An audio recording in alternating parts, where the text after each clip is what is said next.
receives for fasting without that person's rewards being decreased. And the third thing is عتق من النار, release from the hellfire.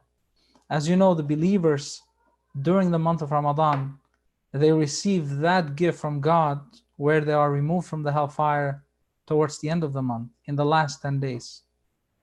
But a person who feeds the others, regardless whether it is the first day or the 20th day or the last day of Ramadan, he or she is going to receive that blessing throughout any days of the month.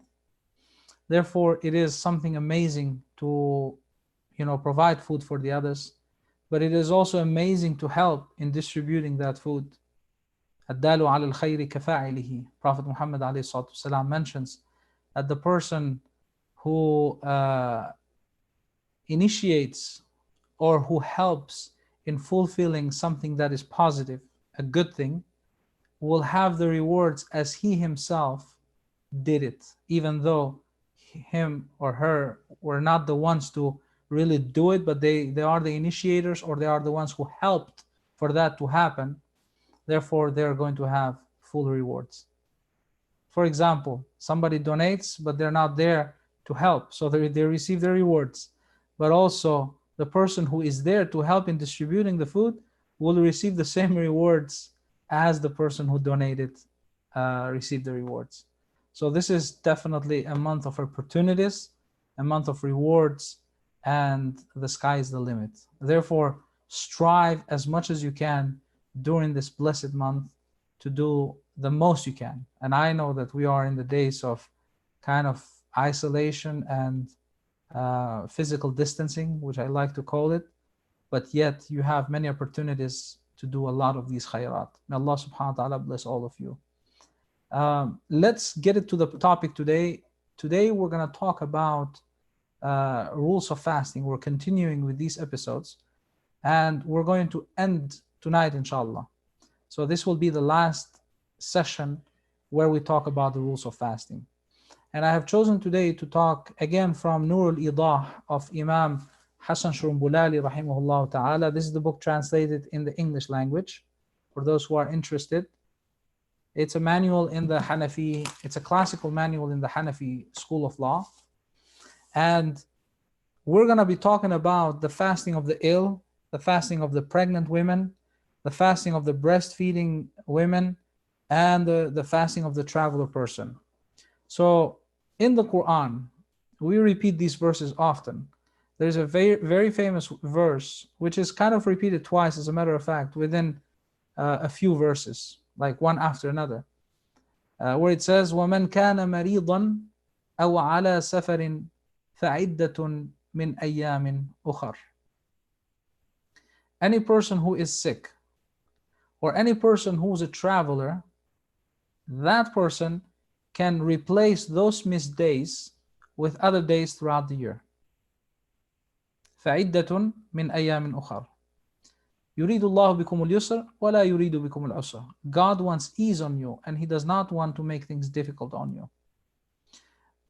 When somebody is traveling and fasting at the same time, it could be a great challenge. Or when somebody is sick and fasts at the same time, it is a great challenge for sure. Now, it is permissible, the author here says, it is permissible to break one's fast for one who is ill and fears with good reason aggravation in his illness or a delay in his recovery.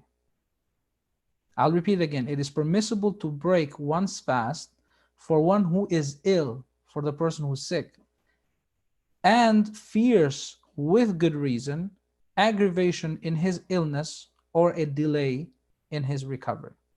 So what do we make out of this? We understand that even if a person is sick, not a lot, but it is, he sees or she sees some signs of a disease or a sickness coming up and increasing more and more, that person doesn't have to fast at that time. For example, let's say somebody who has blood pressure condition and thinks that it is okay for that person to fast. as long as he takes the pill early in the morning during the time of sahur, and throughout the day he or she will be okay. And then all of a sudden the person feels that the blood pressure is rising, and he checks the blood pressure, and all of a sudden he sees or she sees that the blood pressure is getting high. Maybe it's not high, but based on his experience or her experience, the person knows that if he or she continues fasting without drinking water, without eating something probably, or without taking the medication, above all of this, the medication, then the person can break the fast. Like I said, even if a person feels that the person is not really sick, but sees the first signs of sickness, then the person can break the fast in that matter. A pregnant or nursing woman is permitted to leave the fast if she fears a loss of mind, if she fears death or illness upon herself or child, regardless of the child is her own or a child she nurses. Now again, what are we talking about? We're talking about either, we have two categories, either a woman who is pregnant or a nursing woman who's breastfeeding somebody. And here, regardless whether it is her own child or it is another child that she's breastfeeding. I know that in America that's not a common example, but it used to be, and it is still the case in many places out there. When the mother is unable to give, breastfeeding, to do breastfeeding to her own child, will send it to somebody else instead of giving the formula milk. In many places they don't prefer to do that, but instead they prefer to have, a person who's going to breastfeed the baby. So if that's the case, then the scholars overall, they have ruled this out. They said, if she fears, whether she is sick or she is not sick, but she knows, she feels, and maybe checks with a doctor. Nowadays, it is very easy to check with the doctors for many of us. All it requires is to go and check, because a lot of, many ladies, they're not all the same when it comes to pregnancy. Some of them, they may have a very easy pregnancy. And if they see that there is they try it, let's say, for example, first day, second day, and they see that, it's not a biggie.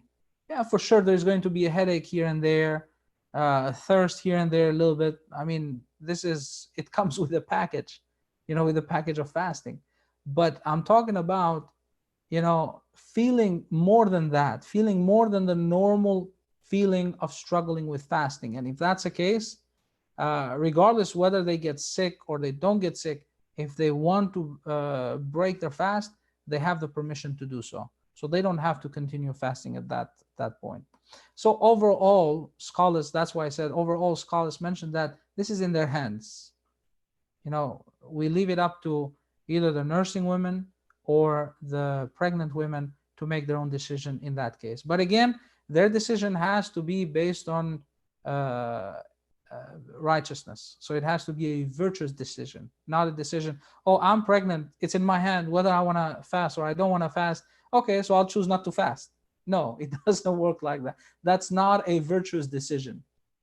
That is not a virtuous, that is more like a nafsi decision. That's like a carnal self, like, okay, whatever, it's easy for me, so that's something to remember there. Let's continue with the text here. The fear which is considered genuine, allowing one to break his or her fast, is that which is based upon one's predominant belief. Predominant belief. Again, what does it mean, predominant belief? مستندا لغلبة الظن in the Arabic language. مستندا لغلبة الظن. In other words, you are more sure that if you continue fasting, your health is going to deteriorate. And if that's the case, this is the most predominant thought, that you're going to get sicker. If you have the most predominant thought that you're going to be okay, then you must continue fasting. It's not like just an optional. So again, this is the condition right here. مستندا لغلبة الظن. Predominant belief in yourself based on you analyzing the situation, or maybe getting a recommendation from the doctor in that case. That is also something that is, of course, highly recommended if it's possible. Now, it is permitted to break the fast if one suffers unbearable thirst or hunger in which he fears his demise. So there's a deterioration. You feel that, as you have 3 more hours to go through, you feel so thirsty, you feel like passing out. And I had a brother asking for his wife, who contacted me the first day and said, Imam, my wife, she struggled so much, and she was throwing, she felt like throwing up, or I believe she threw up. We had to break the fast. What is the kafara? I said, there is no need for kafara there. There's no need for expiation. But that, why? Because she didn't voluntarily break the fast without having a condition. She had a condition, therefore she broke the fast. So when somebody has no condition and all of a sudden they decide to break the fast, then they have to give. They have to either fast 60 consecutive days, or they have to, give to 60 people in one day, or feed one person for 60 days, morning and evening meals. Okay. So again, it is permitted for one to break the fast if that person suffers unbearable thirst or hunger in which he or she fears the demise. Now, when we come to the traveler, what is the ruling? Now we understand about the nursing woman and the pregnant woman and also the ill person. What about the traveler? Well, the traveler overall is in his hand or her hand. Whether she wants to fast or not fast, this is in the traveler's hand. However, because the Quran, and this is not our conclusion in this matter, this is a direct statement from the Quran, where Allah subhanahu wa ta'ala says, وَإِن تَصُومُوا يعني فَمَنْ كَانَ مَرِيضًا أَوْ عَلَى سَفَرٍ فَعِدَّةٌ مِّنْ أَيَّامٍ أُخْرَى. Whoever is sick or is a traveler, then that person can replace those days with other days throughout the year. And then later on it says, وَأَن تَصُومُوا خَيْرٌ لَكُمْ إِن كُنْتُمْ تَعْلَمُونَ. However, if you continue fasting, that is better for you if you really know, if you come to really know. It's like saying, if you really come to know the blessings of that. Right? We don't know. Allah subhanahu wa ta'ala has kept it secret.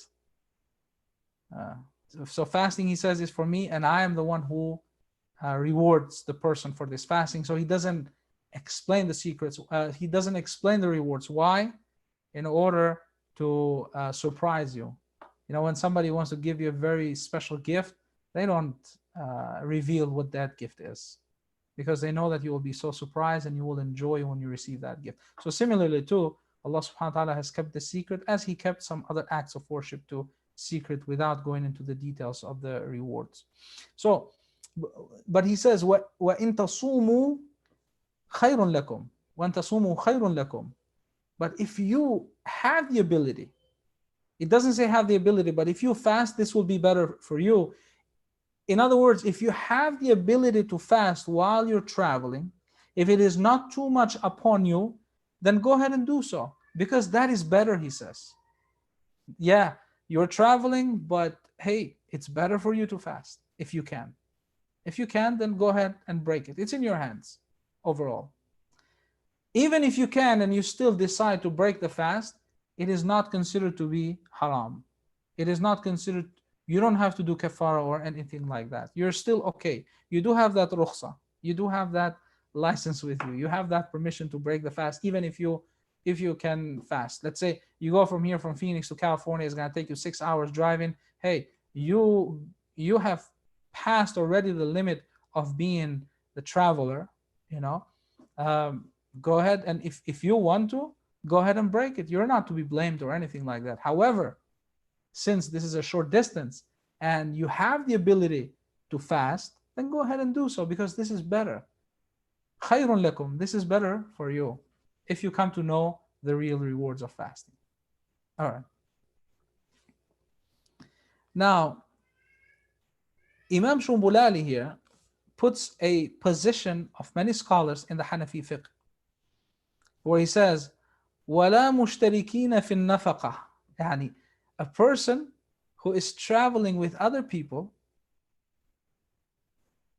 should not fast if that person has to share the meal with other people. Meaning that, let's say, for example, you don't have the money and one person is going to pay for everybody else. In order not to put the people in a position like that, not to make people, or not, I mean, nobody's, most of the time, nobody's gonna make the person pay, but you're putting somebody in a position, let's say 3 people, 4 people, out of respect and out of love for the rest of the group. One person will say, you know what, I want to be the one to provide for everybody iftar. Again, when you are traveling, that is a condition when you're traveling. Otherwise, in other times, it's okay, no problem. But when you're traveling, it is not recommended to fast when you know that the meal is going to be shared by one, like one person is going to cover, or is gonna say, okay guys, let's go ahead and provide for you. I'm gonna provide for you iftar and all of that. وَلَا مُشْتَرِكِينَ فِي النَّفَقَةِ, it says. So this is a condition. However, if there is no gathering together and having one person pay for everybody, then if it is possible, then you all fast, because everybody is going to pay from their own pockets. And as a matter of fact, this is better when you're traveling, that everybody pays from their own pocket. We're not making this as a rule for all the other occasions, but in particularly when you are traveling. Again, not to make it difficult on certain individuals. So not to share the expenses when traveling. Otherwise, if you share the expenses, then forget it. It's better not to fast. Again, so you don't become a load on the others. Now, we're going to close this, inshallah, by talking about a few more things here. And this is about a person who dies before that person has the ability to make up the fasting days. Then what happens? Let's say, for example, somebody was supposed to fast the month of Ramadan, and then all of a sudden he missed last 10 days, and then all of a sudden after that the person gets sick, and then the person was unable to replace those days, and as a result the person passed away. Then what happens? Then he or she needs to leave a wasiyah, needs to tell to his children, to his dependents or her dependents, that I have missed these many days, therefore either fast for me or give the fidya on my behalf. They're both permissible to be given. And again, from what I know, this is not the standard position of the other Islamic schools of law. This is particularly in the Hanafi school of law, where it becomes obligatory that the person, unless the person dies and nobody else knows anything about it, that's a different story, then he is not to be blamed. But if the person gradually, gets sick and then passes away and has the ability to tell the people, you know what, my sons, I missed last Ramadan or 2 Ramadans before, or 5 Ramadans before, I missed 5 days, 10 days, 20 days, whatever the case may be, and I didn't have the opportunity to make them up. Therefore, go ahead and do them for me, or go ahead and pay the fidya on my behalf. That is the right thing to do. And the Hanafi scholars, they argue, they say the reason is because if we can make Hajj on behalf of our father who has passed away, or on behalf of our mother who has passed away, or on behalf of any person who has passed away for that matter, why shouldn't we have the ability to also make up those days that the person has missed from fasting? So the Imam says right here, if one finds other days in which he can make up the missed days, then he must do so. The person must do so when he regains sound health or after becoming a resident. If, however, he does not make up the days, then he is requiring to leave a will instructing his heirs to redeem the days he was healthy for or the days he was a resident for. So again, when we're talking about this concept, I have to make a clarification right here. We're not talking about all the days, because if those were the days that he was sick, let's say for example he missed 20 days and then later on he got better, right? And he got better, but he still did not fast those days. I want you to pay close attention to this one. It can be tricky. There's a very fine line here. Again, a person, for example, missed 10 days of Ramadan, and all of a sudden that person became better for 10 days. And then after 10 days, the person passed away. So during those 10 days, he had the ability to make up for those missed days, but he chose not to, thinking that probably he may have time later on to make them up. So now he is somebody from his offspring, or anybody for that matter, is responsible to make up the fasting of that person for all of those 10 days that he missed. But let's say the person missed 10 days of fasting, and then later on he became better for only 5 days, and then another 5 days the health started going down and down, deteriorating, and then after that he passed away. So people, should they make up fasting for him for 5 days or for all 10 days? And the answer is for only 5 days. Why? Because it was only a period of 5 days that he was okay, he was doing good, and he could do the fasting. Therefore, for those 5 days, he leaves the wasiyah. He leaves this, he leaves this wasiyah to his whether children, or, and he tells them this is what you do, or as I said, can give the fidya. That is also acceptable, even though the book doesn't go into the details of fidya being also acceptable. But we know that according to the Hanafi school of thought, whether you give the fidya or you have another person fast on your behalf for those days that you were okay, you were healthy, and you were it was possible for you to fast, then you need to give that out or have the person fast. We went 5 minutes over this one, but we're coming to the end right here. The Imam says, وَلَا يُشْتَرِطُ التَّتَّابِعُ فِي الْقَضَاءِ. It is not a stipulation to make up the fasts of Ramadan successively. This is also very important to understand. Let's say you miss 10 days in a row in Ramadan. Once Ramadan is over, you don't have to make all of those 10 days in a row. But you can make 1 day the first month, 5 days the second month, another, whatever it's left, like 3 days another month. That is totally fine. So they don't have to be successively or consecutively. If another Ramadan comes along, yet one person has not fasted the previous Ramadan, then one is to perform the current one. You don't say, well, I missed the last Ramadan, so during this Ramadan, I am making up the days, or I'm making up the previous Ramadan. No, you fast, you make the intention for that current Ramadan. And thereafter, make up the unperformed fasting days. So once the Ramadan is over, then you can make those up. And there is no fidya penalty for delaying these missed fasts up to the current Ramadan. And here is the position of the two schools where they differ. I know that we're getting so much into the rules and regulations, but we close it here, inshallah. Hanafis, they are very particular on this one. They say you don't have to give the fidya. You can make those days up to 2 years later, 3 years later, 4 years later. As long as you're alive, you can make them at any time throughout your life. So now the Shafi'is and the others, they say, no, it has to be within a year. And if you don't make it up, if you didn't have the chance to make those days up by the end of the year, what do? You have to give fidya for those days that you missed. Let's say, for example, you missed 10 days and all of a sudden the year is coming to an end, and you had the ability to make up only 2 days, but you still have another 8 days remaining. What do? According to Shafis and the others, you pay the fidya for that. According to Hanafis, you don't pay the fidya.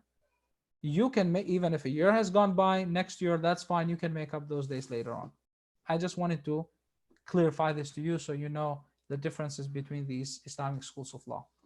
Well, we ask that Allah subhanahu wa ta'ala gives us a good understanding of His book and the Sunnah of Rasulullah sallallahu alayhi wasallam, the Hadith of the Nabi alayhi salam, and He makes us from those who have the ability to fast Ramadan fully, and if they are not able to do so, they have the ability with the blessings of Allah subhanahu wa ta'ala to fulfill those days as soon as possible. As a matter of fact, here when I say that you can it is okay to delay them, I'm not emphasizing on delaying, right? Because we don't know how long we're going to live. So the sooner the better. But I am also recognizing that the Islamic law is open. I'm not the one, I cannot be the one to put a limit and say, oh, this is what you need to do, when in reality there is no a limit, but it is open according to the Hanafis, as I said.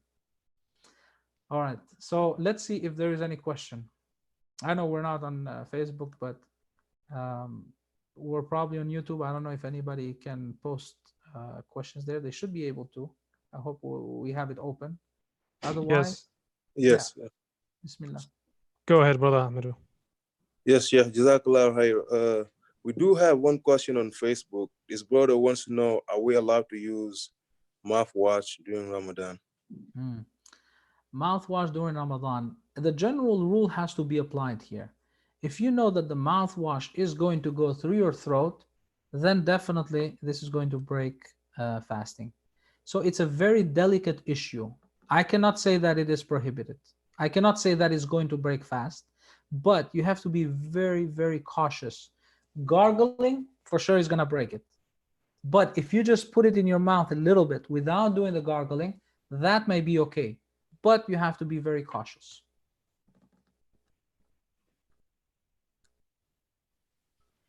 Yes, Jazakallah khair. That was the only question we have on YouTube. Wayakum. Brother Muhammad from the chat. I do have a couple of questions. The first one is, if someone misses a total of 30 days of fasting over 7 years period. 70 years or 7 years? 7 years. 7 years, yes. Should they pay money, or it's better to fast? See, again, we're talking about two different opinions among the scholars. If that person follows the Hanafi school of thought, then it is recommended that that person makes up for those days. And if that person follows the Shafi'i, in particular the Shafi'i school of law, Islamic law, then they're not open to that. They say that the person needs to pay. So Hanafis, they say that's not okay to pay if you are able to make it, and Shafis, they say you must pay if it goes more than a year. I cannot say that this is wrong and this is right, because they have done their own research. They're both right, in my opinion, and that's how it should be. As a matter of fact, both opinions are right, even though they differ from each other. Right? Both opinions are right, even though they differ from each other. So now it's up to you. If you're a scholar, or if you're somebody who studies the Islamic law and all of that, you can come up with your own judgment and see which one is better. And if you're not, then follow the school that you have been following. That is my recommendation. Jazakumullah khair. The other question is it permissible to combine the missed fasting from Ramadan with other fastings in the year? For example, Ashura or other months. So I'm aware that there are also on this one difference of opinions, but as far as the Hanafi is concerned, they say that no, you don't combine the days of Ramadan with other days. Let's say, for example, you have missed 2 days of Ramadan, and then you have the month of Shawwal. Ramadan is followed by Shawwal. And we know that it is a sunnah of Rasulullah to fast 6 days, not necessarily consecutive, but 6 days throughout Shawwal. So now, can I make the intention for those missed days of Ramadan and also for Shawwal? I kill two birds with one stone? And the answer to that one is no. This is, as I said, for majority of especially the Hanafi scholars, they say no. So I would not recommend that you do that. Because innamal a'malu binniyat, they go according to the intention. This is not a dua, a supplication that you're sending to God, and you're saying, oh God, Allahumma ighfir lil-mu'minina wal-mu'minat wal-muslimina wal-muslimat al-ahya'i minhum wal-amwat. Oh Allah, forgive all the believers, and oh Allah, accept this recitation of the Quran, for example, on behalf of my deceased father, and on behalf of my deceased mother, and my deceased grandfather, and my deceased this and that, and on behalf for the soul of the Prophet. And you can include so many, and you can make so many, not necessarily intentions, but it's more inclusive, these ad'iyas or some acts of work. However, when it comes to fasting, this is more precise. This is more, it is not that inclusive, but it is more exclusive act of worship. Therefore, on these exclusive acts of worship, you don't do it. Just like you don't do it for the prayer. Can you say that I intend to do the Maghrib prayer, but at the same time I intend to do the missed Maghrib prayer that I missed yesterday? You don't do that. So similarly, you approach fasting as well. You fast those days that you missed. Otherwise, so you make the intention for only one particular case. Jazakumullah khair. There is no more questions. All right.